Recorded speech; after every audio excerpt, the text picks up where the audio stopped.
আসসালামু আলাইকুম। কেমন আছেন সবাই? আশা করি ভালো আছেন। আমিও ভালো আছি। আজকে আপনাদের একটা ভিডিও দেখাবো। কারণ যারা প্রবাসে থাকেন তারা বাংলাদেশি হোটেলে গেলে বাংলাদেশি খাবারগুলো খেতে পারেন। তো আমিও সেরকম শহরে গেছিলাম। শহরে যাওয়া অনেকদিন থেকে খাই না পুরি, গরুর মাংস এবং বুট আরও অনেক কিছু সাথে দই ছিল। তো এইসব খাবার আমি খাই নাই অনেকদিন হয়ে গেছে। তো ভাবলাম যে আজকে যাই, যাওয়ার পরে একটু খাওয়া-দাওয়া করে আসি। তো যে কথা সেই কাজ, আমিও চলে গেছি। যায়া একটা রেস্টুরেন্টে ঢুকছি, ঢুকে দেখি রেস্টুরেন্টটা টোটালি খালি। পুরোটাই একবারে জনশূন্য, কেউ নাই। তা আমিও ভাবলাম যে ভালোই হলো, ভিডিও করতে সুবিধা হবে। তো ওই হিসেব করেই আমি গেলাম, যাই ওখানে এমনি ৩ টা পুরি নিছিলাম। যেটা ডাল পুরি, এটার ভিতরে ডাল ছিল। তারপরে গরুর মাংস নিছিলাম, সাথে একটা দই ছিল, তার সাথে একটা পানি ছিল। তারপর তো এগুলা দিয়ে শুরু করছিলাম। তো খাইতে এত মজা লাগতেছিল যে বলার মতো না। অনেক সময় ধরে খাইতেছিলাম, একটু আরাম করে খাইতেছিলাম। আর ওই যে দইটা দেখতেই পারতেছেন। তো ওই যে দই দেখতেছি আর খাচ্ছি, আর আমি ভিডিও বানাইতেছি আর আপনাদের সাথে কথা বলতেছিলাম। তো আমার ভুলবশত ওই রেকর্ড গুলো না আমার আর হয় নাই, কারণ আমি এটা এয়ারপোর্ট লাগায়া ভিডিও করতেছিলাম। আমার খেয়াল নাই যে আমি এয়ারপোর্টটা লাগাই রাখছি, যার কারণে একটা ভয়েসও আসে নাই। পরে বাধ্য হয়ে এখন আবার ভয়েস ওভার দেওয়া লাগতেছে। যাই হোক, সেটা কোনো ব্যাপার না। ভয়েস দিতে ভালোই লাগতেছে। আর খাওয়াগুলো দেখে এখন আমার খাইতে খুব মন চাইতেছে, কিন্তু কিছু করার নাই, খাইতে তো আর পারবো না। কিন্তু মনে হচ্ছে জিভের মধ্যে পানি চলে আসতেছে খাওয়া দেখে। আর এই গরুর মাংসের ঝোলটা দেখলে মাথা নষ্ট। আর এত আরাম করে খাইতেছিলাম, মজা হয়েছিল খাবারটা। আর অনেকদিন পরে খাওয়া, তো মনে হতেছিল যে আরো কয়েকটা খেয়ে ফেলি, কিন্তু না, আরো কয়েকটা খাওয়ার আসলে সুযোগ নেই। তো খাইতেছি আর খাইতেছি, আর এদিক ওদিক দেখতেছি, লোকজন আসতেছে, দেখছি অনেকে তাকায় তাকায় দেখতেছে, কি ব্যাপার, পাগল হয়ে গেছে নাকি? আসলে পাগল টাগল হই নাই, ভিডিও বানাইতেছিলাম এই জন্য। আর ভাল লাগতেছিল অনেক খাইতে, মানে এত সুস্বাদু ছিল যে আমার কাছে খুব ভালোই লাগতেছিল। তো এইভাবেই চলতেছিল, আমিও ভিডিও বানাইতেছিলাম, আর কি জানি হাবি জাবি বলতেছিলাম।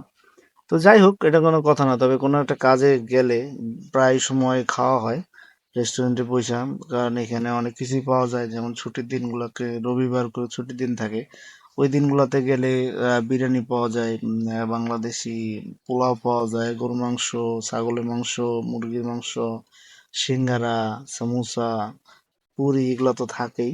তো এগুলো অনেক কিছুই থাকে। তারপরে বাঙালি দোকানগুলোতে আপনার বাংলাদেশে অনেক পণ্য পাওয়া যায়, যেগুলো আসলে আমরা সচরাচর মালয়েশিয়াতে পাওয়া যাবে না, কিন্তু বাঙালি দোকানগুলোতে পাওয়া সম্ভব।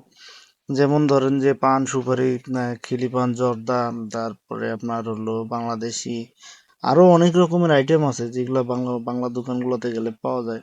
আমরা যারা শহরে যাই অনেকদিন পর, মাসে একবার দুইবার যখন আমরা যাই, তখন আমরা যাই এইগুলাই করি। আর বাঙালি হোটেলগুলোতে আমরাই যাই, মূলত এই দেশি লোকেরা খুব কম যায়, কারণ এই দেশি লোকেরা আসলে এগুলো খাবার খায় কিনা আমার জানা নেই। তবে আমরা যারা আছি তাদের দিয়ে আসলে এদের রেস্টুরেন্টগুলো চলে। আর মাসে তো ধরেন যে একবার হলে যাওয়া হয়, তো গেলে আমরা খুব পেট ভরে ভরপুর আরাম করেই খাই। আর না খায় উপায় আছে বলেন? এত সুস্বাদু খাবার আর বাংলাদেশে এগুলা ফেমাস খাওয়া দাওয়া, সেসব যদি আমরা নাই খাই তাহলে হবে বলেন? কোনোভাবেই হবে না। তারপরে ঘরোয়া কিছু খাবার দাবার টেস্ট পাওয়া যায়, যেমন মায়ের হাতে রান্না খাইতে যে মজা লাগে, এখানেও সেম বাংলাদেশি ঘরোয়া পরিবেশে কিছু খাওয়া দাওয়া পাওয়া যায়। আর এইদিকে আমি খুব আরাম করে মাংসগুলো খাইতেছিলাম, আর কি আরাম, শান্তি! কি মজা হয়েছে তাই না? এরকম একটা ফিল নিতেছিলাম আর হাসতেছিলাম মনে মনে, যে না ঠিক আছে, এইবার খুব ভালো চলতেছে। তো এইরকমই আর কি, বাঙালি রেস্টুরেন্ট গুলোতে তারা বাঙালি, অনেক ভাষাও বোঝা যায়। এদিকে আমার খাওয়া দাওয়া শেষ, খাওয়া দাওয়া শেষ করে এগুলা রেখে দিলাম, রাখার পর একটু হাতটা চাইটে চিটে খাইতেছিলাম, যাতে একটু লেগে টেগে না থাকে হাতের মধ্যে।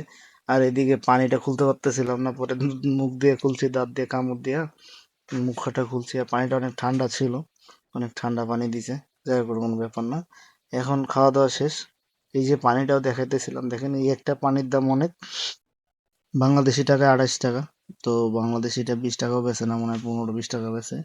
এখানে 28 টাকাতে কিনে খাওয়া লাগে, মানে অনেক দামে হবে। তবে খাইতে খেতে পরে ওনাকে আবার অর্ডার দিয়েছিলাম যে আমার একটু বুট দিয়েন, বুট সিদ্ধ অনেকদিন থেকে খাই না, আর ওখানে দেখছিলাম, তো উনি আবার আমাকে দিয়ে গেল বুট সিদ্ধ। এই বুট সিদ্ধর দাম মনে হয় প্রায় বাংলাদেশি টাকায় কত নিল, অনেক টাকাই নিছে, প্রায় 50 টাকার উপরেই নিছে। আর বাংলাদেশে এখানে ধরেন যে কয় টাকার বুট দিত, 10-20 টাকা এরকমই হবে, এর বেশি আর হবে না। কিন্তু এখানে একটু দাম বেশি, না যাক, দাম বেশি না ওটা কোনো কথা না। কথা হলো আপনি খায়া তৃপ্তি পাচ্ছেন কিনা, এটাই হলো বড় কথা। তো তৃপ্তি যেহেতু আসতেছে, সেহেতু আসলে দাম কোনো ফ্যাক্ট না। আর এখানে একটু দাম বেশি নিবেই, কারণ যেহেতু মালয়েশিয়াতে, তো এটা হবেই। তো যাই হোক আমি খাইতেছি আর ভাবতেছি বাংলাদেশে কত বছর আগে, প্রায় 6 বছর আগে খাইতাম। তখনকার টেস্ট আর এখনকার টেস্ট প্রায় সেম সেম। তো যারা আছেন মালয়েশিয়াতে তারা অবশ্যই এই খাবারগুলো খাওয়ার জন্য বাংলাদেশি রেস্টুরেন্টগুলোতে যাবেন, খাবেন এবং বাংলাদেশের ওই ফিলটা নেবেন। তো সর্বশেষ খাওয়া দাওয়া হলো দই, যেটা এখানে খুবই সস্তা, 56 টাকার মতো বাংলাদেশি টাকায়। তো এইটা কখনোই মিস করা যাবে না, কারণ এত সুস্বাদু একটা দই পাওয়া যায়। আর এটা খাইতে অনেক মজা, সুস্বাদু। এই দইটা কত সুন্দর, কুমিল্লার। আর প্রায় দইগুলো কুমিল্লার লোকেরাই মনে হয় বানায়, আমি জানি না, তবে খাইতে খুবই মজা লাগতেছিল। কিন্তু এইটা কেমন একটু গন্ধ গন্ধ মতো ছিল, তো হালকা ছিল, তো ওইটা তেমন কোনো সমস্যা করতেছে না। তো খাইতেছি আর খুব মজা নিতেছি, খুব টেস্টি। তো ওইরকম একটা ফিল নেওয়ার চেষ্টা করতেছি, মানে আসলেই অনেক সুস্বাদু ছিল দইটা। আর খাওয়া দাওয়া শেষ করে দইটা খাওয়ার পরে মনটা শান্ত হয়ে গেছে অনেকটা। মানে কি বলবো ওইটাকে, যে অনেক প্রফুল্ল একটা লাগতেছিল, যে না অনেকদিন পরে বাংলাদেশি খাওয়া দাওয়া করলাম। আর এখন আমার যাওয়ার পালা। খাওয়া দাওয়া প্রায় শেষের দিকে, এই তো শেষই হয়ে গেছে। তো সবাই ভালো থাকেন, পরবর্তীতে আবার কোনো একটা ভিডিওতে দেখা হবে। আর সেই সাথে আমার জন্য দোয়া করেন, আমার জন্য